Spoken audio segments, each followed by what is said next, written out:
Well, look, what an interesting start to the program. Sorry, quite a heavy start for a Monday, but so much going on internationally and indeed here in New Zealand. And Robert Patman's such a good person to get an overview, to take, if you like, the temperature of it on a number of issues with.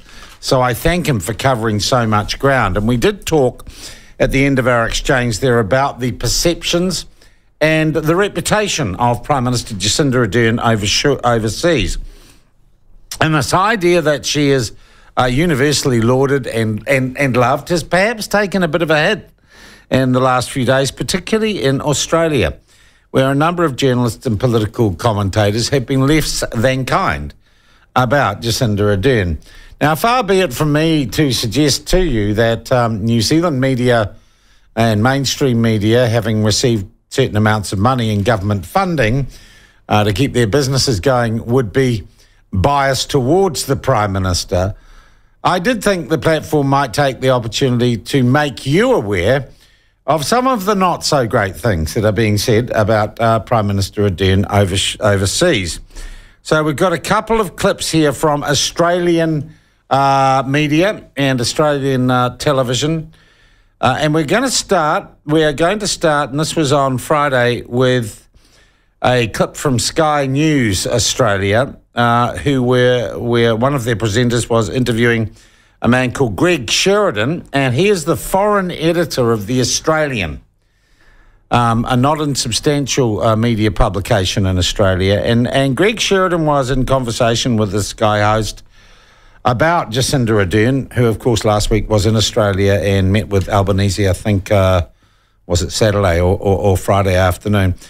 And you won't hear this, I'm sure, on One News, and you won't hear it on Radio New Zealand or the Spin-Off or stuff, or probably in the Herald. So have a listen to Greg Sheridan from The Australian. I have to tell you, honestly, I think Jacinda Ardern as a political leader is as silly as a two-bob watch.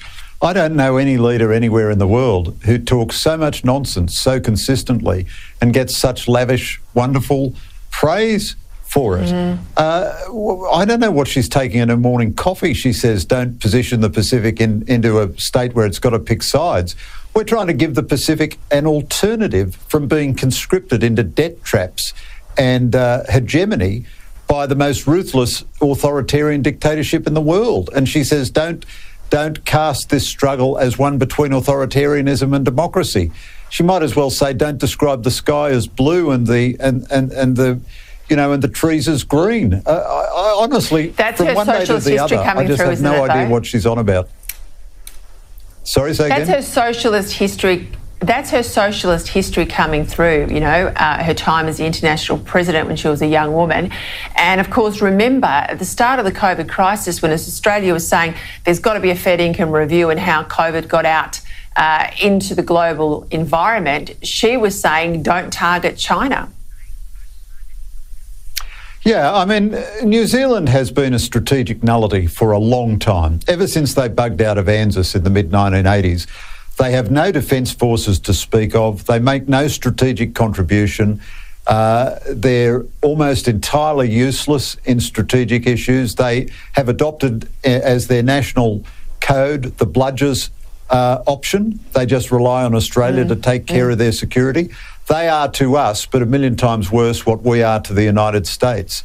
And she comes from the worst woke, unreal, fantasy-dwelling strain in New Zealand politics. It was a very eccentric electoral system that saw her become Prime Minister. She won about 8% less than the Nationals under their very eccentric voting system. And the economy has gone backwards under her. The society has gone backwards. They're not even performing in reducing their greenhouse emissions. Not that it would have any effect if they did. I just don't... I think she makes no sense about anything, really. That is Greg Sheridan, the foreign editor of The Australian, talking on Sky News Australia. Not the sort of narrative you're going to read in mainstream media here. But he's not the only person who's having a crack at Jacinda Ardern. We'll have more in a moment. All right, well, Greg Sheridan there for The Australian telling us what he really felt about Jacinda Ardern But he isn't the only Aussie commentator that is having a crack. Listen to this next clip. It's from a show called The Outsider Show. James Morrow, editor of the Australian Telegraph, and commentator Rita Panahi. Have a listen to this. Now, James, speaking of Ardern, and we had Albanese seems to have struck some deal. I don't recall this being mentioned in the election only a few weeks ago. Apparently now we're going to let any old Kiwi who wants to suddenly can vote. Tell us about this bizarre story. Before Albanese became Prime Minister, before he won the election, Scott Morrison and Jacinda Ardern had a fairly frosty relationship, and part of that relationship breakdown was over the fact that Australia, fairly rightly, when people who had New Zealand citizenship committed serious crime, and we're talking about, armed robbery, sexual assault, that sort of thing, they were sent back to New Zealand. Perfectly fair enough. Now, of course, the Kiwis say, oh, well, you're exporting your criminals. They don't really have any connection to New Zealand. Well, come on, sorry. So now Anthony Albanese met with Jacinda Ardern on Friday, said, oh, we're going to have more of a common sense approach to this. But there's two more things that are bizarre.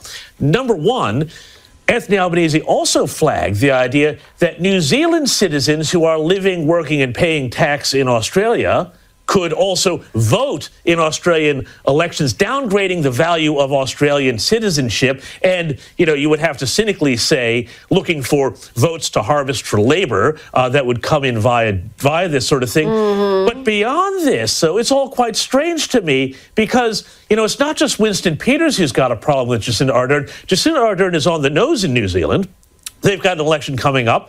She's certainly no lock to win. She's far more popular overseas because of this whole sort of kindness PR campaign that she went on early on. But that's, it's one thing to be on the cover of Time magazine, but the economy is messed up. There's terrible inflation. She promised to solve the housing crisis. She didn't. And people are very upset about that. And so, there could be a change of government. So Albanese could be trying to curry favor and pander to a prime minister across the ditch who may not be there very long. Rita? Well, you talk about Jacinda Ardern caring, but it's not really caring, is it? It's performative caring. It's all about seeming to be good rather than actually doing good. And I think people are finally in New Zealand starting to see through that. It took them a while, and they have got just some of the most putrid media in the world in New Zealand, where they're just fanboys and girls of the current Prime Minister. So there's very little in the way of scrutiny and criticism. But the New Zealand people are living through those radical changes that Winston Peters mentioned this week, and a lot of them are feeling pain. And she's not delivering on her core promises. That's what something that people in Australia don't seem to realise. She had these bold housing plans. Nothing's come of it. She's got nowhere near what she said she was going to do. And again, you can't just keep making promises, not fulfilling them, and expect to get re-elected over and over again. All right, that was The Outsider Show in Australia with Rita Panahi and James Morrow there. Oh, I'd missed that. Some of the most putrid media in the world. That's what she said. So, boy, there are two clips there from Australian media, and as I said, you're probably not going to hear them on replay anywhere else in New Zealand media, because apparently we have some of the most putrid media in the world, and they're all fanboys, though that's a gendered term, which we mustn't do, fanboys of the Prime Minister. Well, you heard that stuff. Do you agree with it? Do you agree with those less than glowing Australian impressions of the Prime Minister, Jacinda Ardern? Has, for you, the polish gone off her?